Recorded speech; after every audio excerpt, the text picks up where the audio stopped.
हरतालिका तीज व्रत कथा। एक बार भगवान शिव ने पार्वती जी को उनके पूर्व जन्म का स्मरण कराने के उद्देश्य से इस व्रत के महात्म्य की कथा कही थी। श्री भोले शंकर बोले, हे गौरी, पर्वतराज हिमालय पर स्थित गंगा के तट पर तुमने अपनी बाल्यावस्था में 12 वर्षों तक अधोमुखी होकर घोर तप किया था। इतनी अवधि में तुमने अन्न न खाकर पेड़ों के सूखे पत्ते चबाकर व्यतीत किए। माघ की विकराल शीतलता में तुमने निरंतर जल में प्रवेश करके तप किया। बैसाख की जला देने वाली गर्मी में तुमने पंचांगनी से शरीर को तपाया।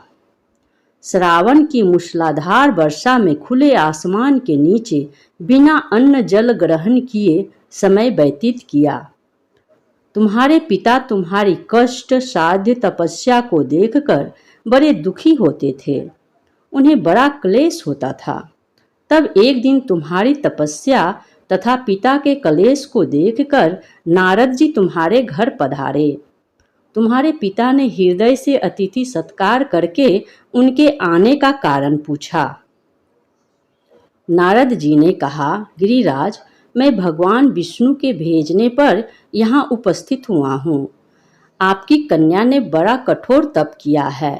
इससे प्रसन्न होकर वे आपकी सुपुत्री से विवाह करना चाहते हैं। इस संदर्भ में मैं आपकी राय जानना चाहता हूँ। नारद जी की बात सुनकर गिरिराज गदगद हो उठे। उनके तो सारे जैसे कलेश ही दूर हो गए। प्रसन्नचित्त होकर वे बोले, श्रीमान, यदि स्वयं विष्णु मेरी कन्या का वरण करना चाहते हैं तो भला मुझे क्या आपत्ति हो सकती है। वे तो साक्षात ब्रह्म हैं। वे, हे महर्षि, यह तो हर पिता की इच्छा होती है कि उनकी पुत्री सुख संपदा से युक्त पति के घर की लक्ष्मी बने। पिता की सार्थकता इसी में है कि पति के घर जाकर उसकी पुत्री से पिता के घर से अधिक सुखी रहे। तुम्हारे पिता की स्वीकृति पाकर नारद जी विष्णु के पास आ गए और उनसे तुम्हारे ब्याह के निश्चित होने का समाचार सुनाया। मगर इस विवाह संबंध की बात जब तुम्हारे कान में पड़ी तो तुम्हारे दुख का ठिकाना न रहा। तुम्हारी एक सखी ने तुम्हारी इस मानसिक दशा को समझ लिया और उसने तुमसे उस विक्षिप्तता का कारण जानना चाहा।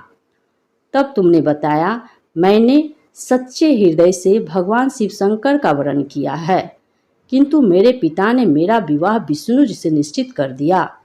मैं विचित्र धर्म संकट में हूँ, अब क्या करूँ। प्राण छोड़ देने के अतिरिक्त अब कोई भी उपाय शेष नहीं बचा है। तुम्हारी सखी बड़ी ही समझदार और सूझबूझ वाली थी। उसने कहा, सखी, प्राण त्यागने का इसमें कारण ही क्या है। संकट के मौके पर धैर्य से काम लेना चाहिए। नारी की जीवन की सार्थकता इसी में है कि पति रूप में हृदय से जिससे एक बार स्वीकार कर लिया, जीवन पर्यंत उसी से विवाह करे। सच्ची आस्था और एक निष्ठा के समक्ष तो ईश्वर को भी समर्पण करना पड़ता है। मैं तुम्हें घनघोर जंगल में ले चलती हूँ, जो साधना स्थली भी हो और जहाँ तुम्हारे पिता तुम्हें खोज भी ना पाए। वहाँ तुम साधना में लीन हो जाना। मुझे विश्वास है कि ईश्वर अवश्य तुम्हारी सहायता करेंगे। तुमने ऐसा ही किया। तुम्हारे पिता तुम्हें घर पर ना पाकर बड़े दुखी तथा चिंतित हुए। वे सोचने लगे कि तुम जाने कहाँ चली गई। मैं विष्णु जी से उसका विवाह करने का प्रण कर चुका हूँ। यदि भगवान विष्णु बारात लेकर आ गए और कन्या घर पर ना हुई तो बड़ा अपमान होगा। मैं तो कहीं मुंह दिखाने के योग भी नहीं रहूँगा। यही सब सोचकर गिरिराज ने जोर शोर से तुम्हारी खोज शुरू करवा दी। इधर तुम्हारी खोज होती रही और उधर तुम अपनी सखी के साथ नदी के तट पर एक गुफा में मेरी आराधना में लीन थी। भाद्रपद शुक्ल तृतीया को हस्त नक्षत्र था। उस दिन तुमने रेत के शिवलिंग का निर्माण करके व्रत किया।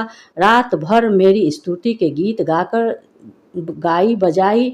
तुम्हारी इस कष्ट साधना तपस्या के प्रभाव से मेरा आसन डोलने लगा। मेरी समाधि टूट गई। मैं तुरंत तुम्हारे समक्ष जा पहुंचा और तुम्हारी तपस्या से प्रसन्न होकर तुमसे वर मांगने के लिए कहा।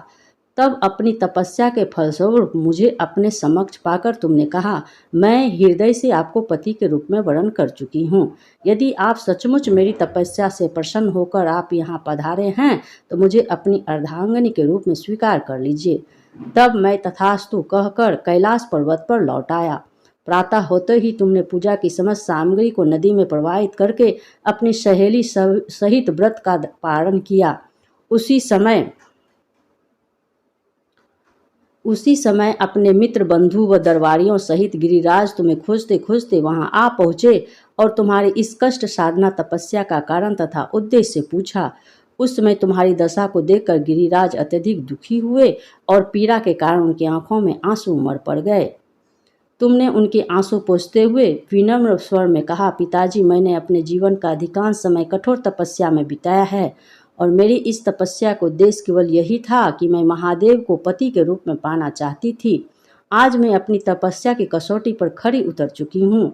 आप क्योंकि विष्णु जी से मेरा विवाह करने का निर्णय ले चुके थे, इसलिए मैं अपने आराध्य की खोज में घर छोड़कर चली आई। अब मैं आपके साथ इसी शर्त पर घर जाऊंगी, आप मेरा विवाह विष्णु जी से न करके महादेव जी से करेंगे। गिरिराज मान गए और तुम्हें घर ले गए। कुछ समय के पश्चात शस्त्रोक्त विधि विधान पूर्वक उन्होंने हम दोनों को विवाह सूत्र में बांध दिया। हे पार्वती, भाद्रपद की शुक्ल तृतीया को तुमने मेरी आराधना करके जो व्रत किया था, उसी के फलस्वरूप मेरा तुमसे विवाह हो सका। इसका महत्व यह है कि मैं इस व्रत को करने वाली कुमारियों को मनवांछित फल देता हूँ। इसलिए सौभाग्य की इच्छा करने वाली प्रत्येक युवती को इस व्रत पूरी एक निष्ठा तथा आस्था से करना चाहिए। जय शिव शंकर। ओम नमः शिवाय, ओम नमः शिवाय, ओम नमः शिवाय।